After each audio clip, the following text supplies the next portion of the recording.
Having trouble playing Roblox because you keep getting hit with error code 533? Hey folks, welcome to my channel.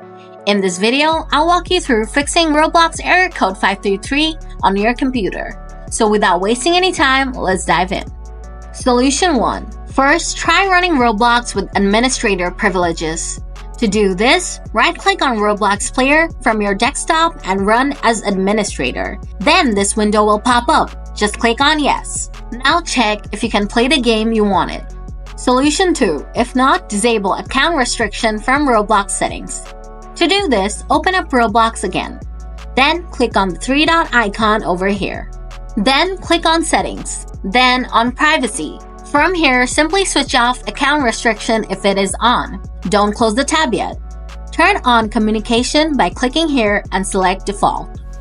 Now close the tab and check if the issue is fixed. Solution 3. If you're still getting the error, delete Roblox website data from your browser. To do this, first open up the browser you used to visit roblox.com.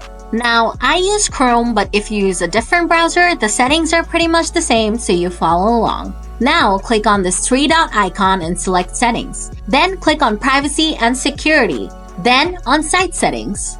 Now, click on View Permissions and Data Stored Across Sites. In the search box, type roblox.com. Now, log into your account and see if the error is gone. Solution 4. If the error is still popping up, clear temporary files from your computer. For this, open up Settings first. Then click on System from the left side menu here.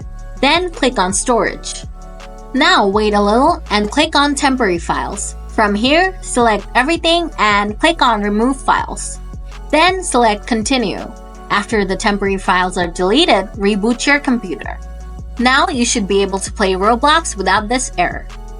So folks, that's how you tackle the error code 533 on Roblox. If you found the video helpful, please hit the like button. And if you still have more questions, leave them in the comments below and I'll get back to you as soon as possible. Thanks for watching!